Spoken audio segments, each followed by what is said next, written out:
বেইজিংয়ে লি কিয়াং তারেক রহমান বৈঠক, বেশ কয়েকটি সমঝোতা স্মারক সই। তিস্তা মহাপরিকল্পনা নিয়ে আলোচনা, চীনের সাথে অংশীদারিত্ব বাড়াতে চায় ঢাকা। প্রায় 2 বছর পর বাংলাদেশিদের জন্য ভারতের ট্যুরিস্ট ভিসা চালু। 28 জুন থেকে আবেদন জানালেন নতুন হাইকমিশনার, রাষ্ট্রপতির কাছে পরিচয়পত্র পেশ। সরকারি ও বেসরকারি খাতে সেবা নিতে গিয়ে গত বছর ঘুষ লেনদেন হয়েছে 12,633 কোটি টাকা। সর্বোচ্চ পাসপোর্টে টিআইবির জরিপ। লক্ষ্মীপুরের রায়পুরে মা মেয়ে সহ 4 জনকে কুপিয়ে হত্যা, অভিযুক্ত সন্দেহে গণপিটুনিতে যুবক নিহত। দেখছিলেন ক্রাউন সিমেন্ট সংবাদ শিরোনাম। চীনের প্রধানমন্ত্রী লি কিয়াংয়ের সঙ্গে প্রধানমন্ত্রী তারেক রহমানের বৈঠক শেষে দুদেশের মধ্যে বিভিন্ন ক্ষেত্রে সহযোগিতা বিষয়ক বেশ কয়েকটি চুক্তি ও সমঝোতা স্মারক সই হয়েছে। স্থানীয় সময় বৃহস্পতিবার বিকেল 5টায় চীনের রাজধানী বেইজিংয়ের গ্রেট হলে দুদেশের প্রধানমন্ত্রীর বৈঠক শুরু হয়। এতে গুরুত্ব পায় তিস্তা মহাপরিকল্পনা, বিনিয়োগ ও কর্মসংস্থান। প্রধানমন্ত্রী কার্যালয়ের মুখপাত্র মাহাদি আমিন বেইজিংয়ে এক সংবাদ সম্মেলনে বলেন, এসব চুক্তি বাংলাদেশ চীন সম্পর্ক আরও জোরদারে গুরুত্বপূর্ণ ভূমিকা রাখবে। শুক্রবার চীনের প্রেসিডেন্ট শি জিনপিং এর সঙ্গে প্রধানমন্ত্রী তারেক রহমানের দ্বিপাক্ষিক বৈঠকের সূচি রয়েছে।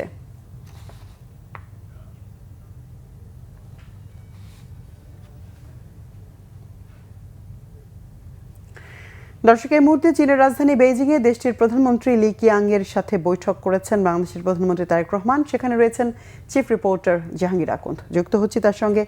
জাহাঙ্গীর, বৈঠক সম্পর্কে সর্বশেষ কি তথ্য আছে আপনার কাছে?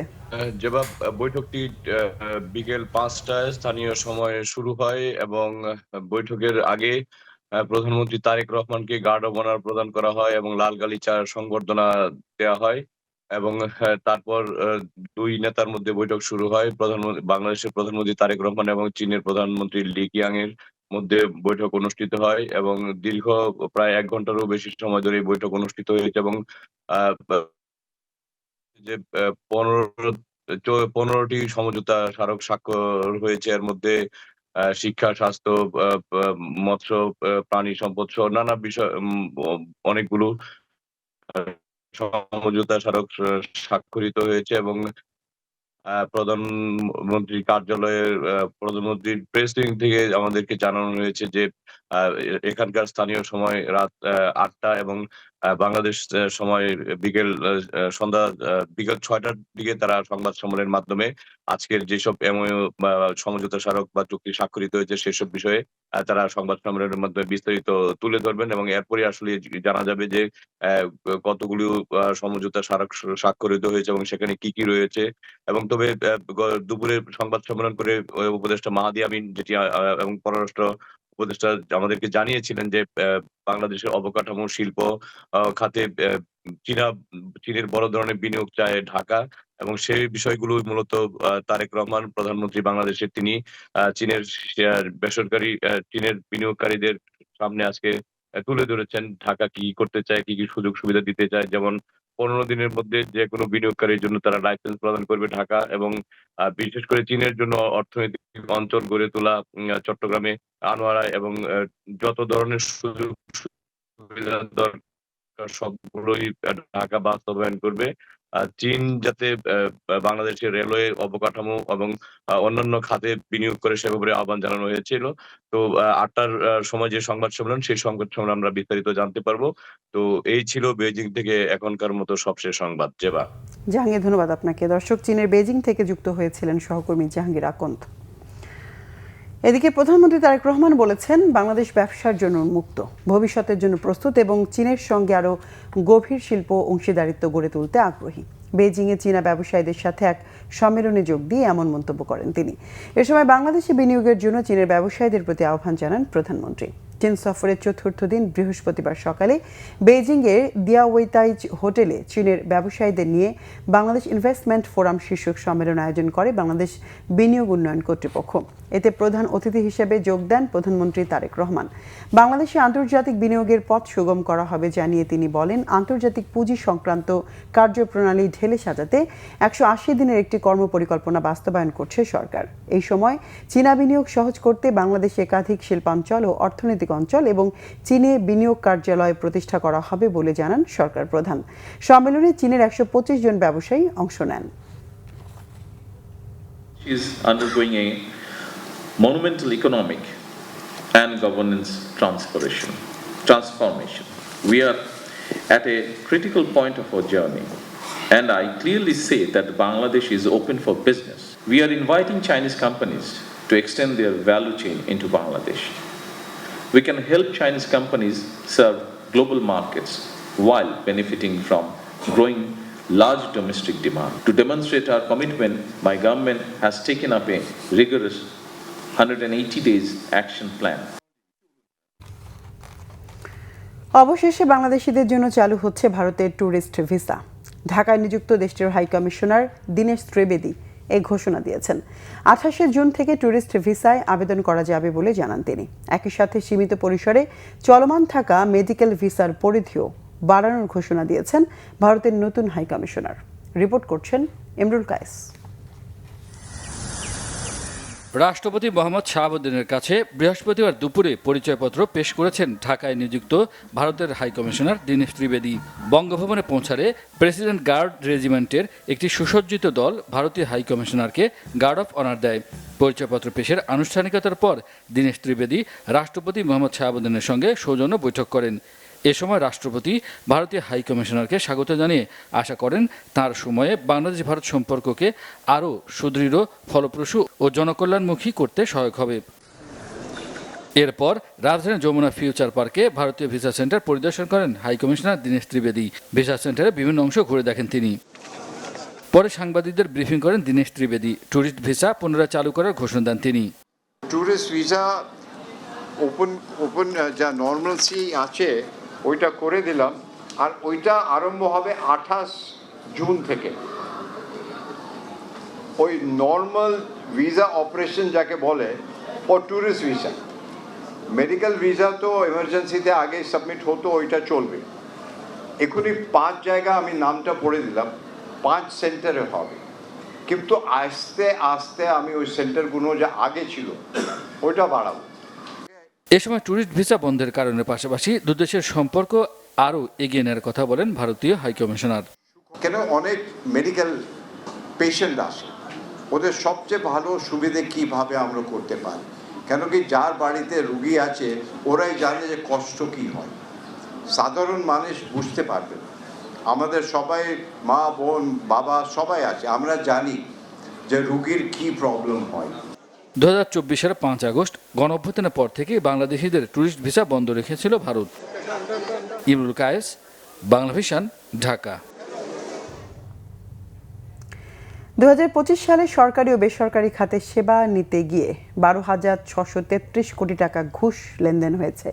এর মধ্যে পাসপোর্টে সেবা পেতে বেশি আর এনজিও সহায়তা পেতে সবচেয়ে কম ঘুষ দিতে হয়েছে বলে জানিয়েছে ট্রান্সপারেন্সি ইন্টারন্যাশনাল বাংলাদেশ। সেবা খাতে দুর্নীতি জাতীয় খানা জরিপ 2025 শীর্ষক সেমিনারে এসব তথ্য জানায় টিআইবি। এ সময় সেবা খাতে দুর্নীতি রোধে দুদককে নতুন করে পুনর্গঠন করতে সরকারের সুদৃষ্টি কামনা করেন টিআইবির নির্বাহী পরিচালক ডক্টর ইফতেখারুজ্জামান। মেজবা রহমানের রিপোর্ট।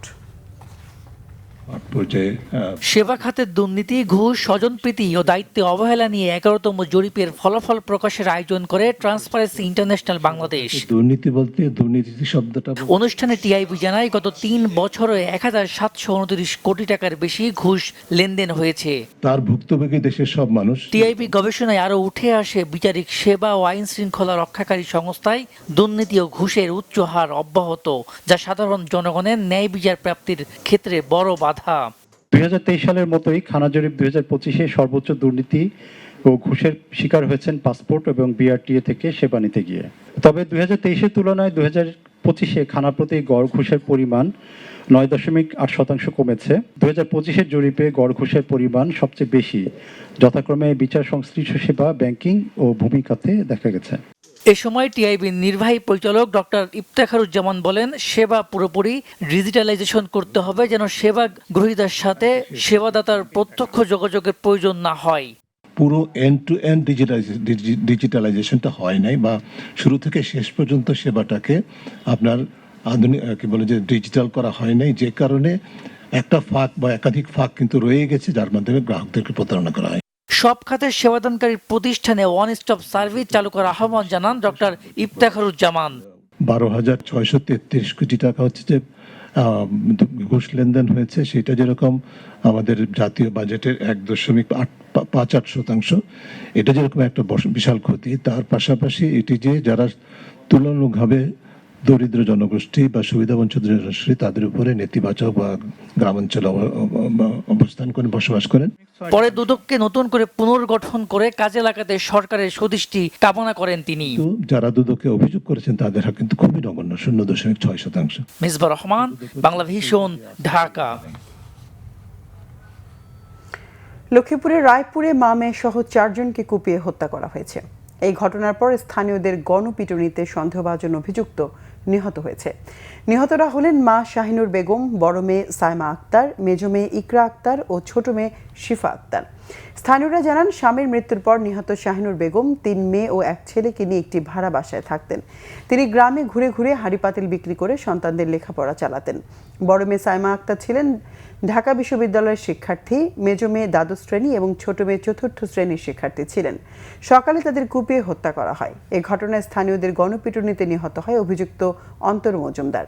কী কারণে এই হত্যাকাণ্ড হয়েছে তা উদ্ঘাটনের চেষ্টা করা হচ্ছে বলে জানিয়েছে পুলিশ। এই ছেলেটা এই বছর দেড়েক আসে এই বিল্ডিং এর এই চিলে কোঠায় ও ভাড়া থাকতো। ও একদম ফল বিক্রেতা, ফল বিক্রি করে।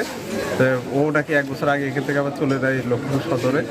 পরে আজকে পূর্ব পরিচিত হিসেবে হয়তো এখানে আসছে। সে একটা বিল্ডিং এর মধ্যে আটকা পড়েছিল, তাকে সেক্ষেত্রে উদ্ধার করার চেষ্টা করা হয়েছে, কিন্তু হাজার হাজার জনতা আশপাশ দিয়ে ঘিরে ফেলে এবং তাকে গণপিটুনি দেওয়ার পরে পুলিশ তারপরেও ওখান থেকে উদ্ধার করে তাকে হাসপাতালে পাঠায়। এখনো পর্যন্ত যেটা জানা গেছে, একই পরিবারের মা এবং 3 মেয়ে গুরুতর জখম হয়েছিল ও 2 জন জায়গায় মারা গেছেন, মা এবং ছোট মেয়ে। আর বড় মেয়েটা হাসপাতালে নেওয়ার পরে মারা গেছে।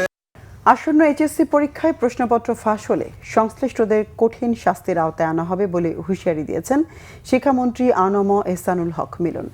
এইচএসসি ও সমমান পরীক্ষা উপলক্ষে মাধ্যমিক ও উচ্চ মাধ্যমিক শিক্ষা বোর্ড, মাদ্রাসা এবং কারিগরি শিক্ষা বোর্ডের বরিশাল অঞ্চলের কেন্দ্র সচিবদের সাথে মতবিনিময়কালে এসব কথা বলেন তিনি।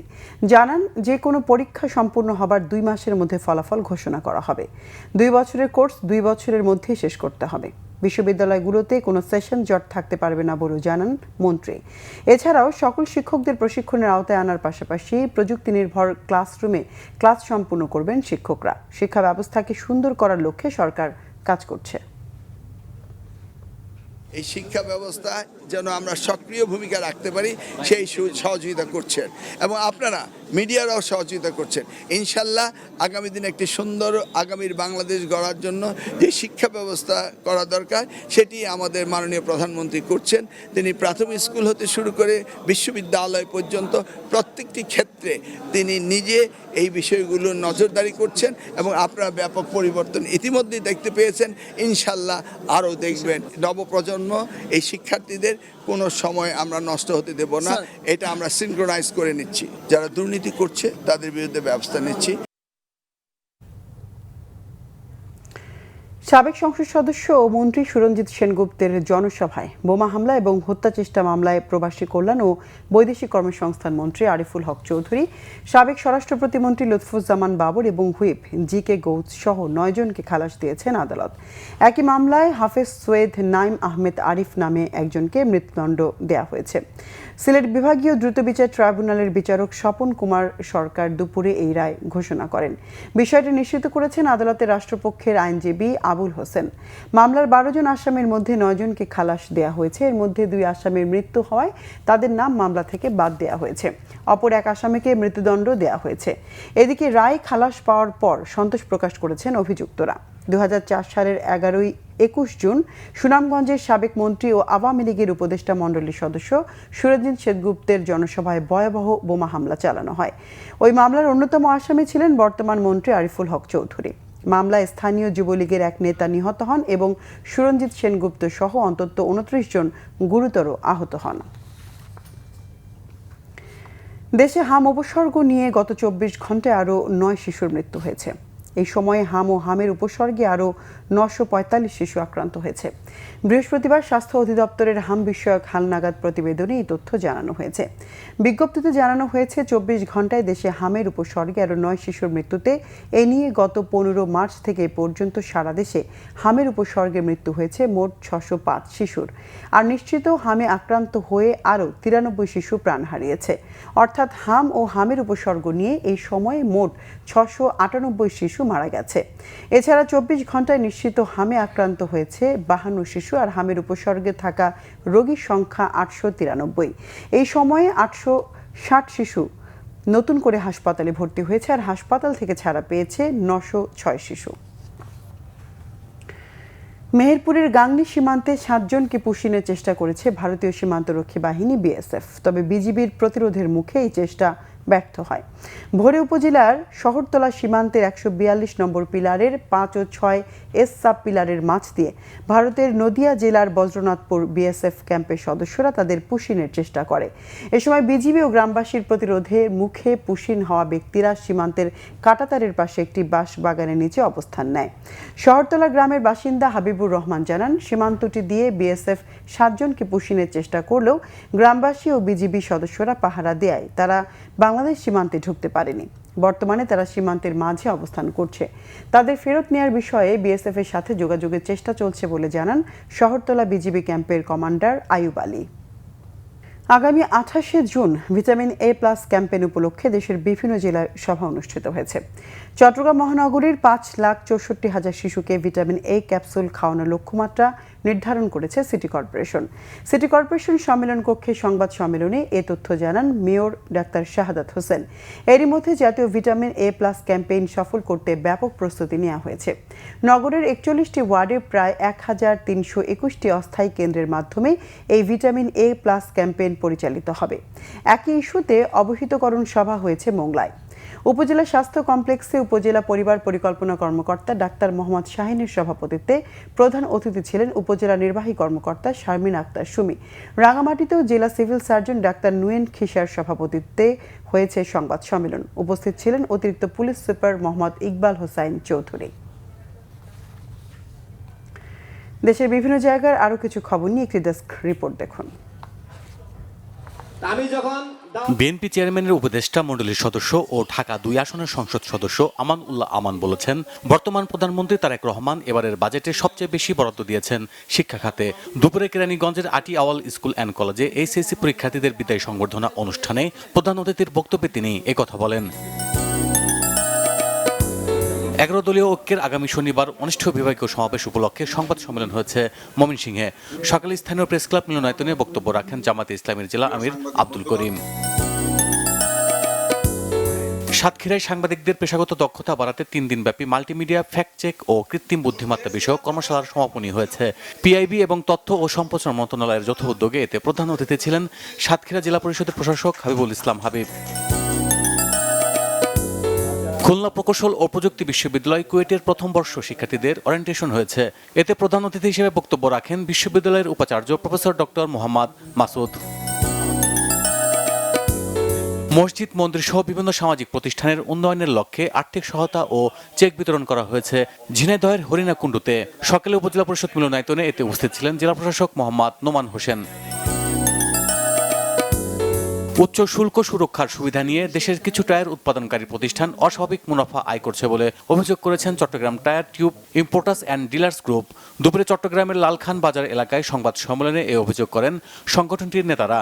লিখিত বক্তব্য পড়েন সংগঠনের যুগ্ম সাধারণ সম্পাদক সাইফুদ্দিন আহমেদ। কৃষি প্রণোদনা কর্মসূচির আওতায় কৃষকদের মাঝে বিনামূল্যে বীজ, চারা ও সার বিতরণ করা হয়েছে ঝালকাঠির রাজাপুরে। সকালে উপজেলা পরিষদ অফিস প্রাঙ্গণে এতে প্রধান অতিথি ছিলেন উপজেলা নির্বাহী কর্মকর্তা রিফাত আরা মৌরি।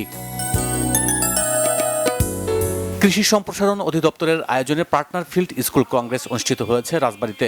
সদর উপজেলা পরিষদ মিলনায়তনে এতে উপস্থিত ছিলেন জেলা কৃষি সম্প্রসারণ অধিদপ্তরের উপপরিচালক ডক্টর মোহাম্মদ শহীদুল ইসলাম সহ অন্যরা। Bangla vision news desk. সংবাদ শেষ করব ক্রাউন সিমেন্ট শিরোনামগুলো আরেকবার জানিয়ে। বেইজিংয়ে লি কিয়াং তারেক রহমান বৈঠক, বেশ কয়েকটি সমঝোতা স্মারক সই। তিস্তা মহাপরিকল্পনা নিয়ে আলোচনা, চীনের সাথে অংশীদারিত্ব বাড়াতে চায় ঢাকা।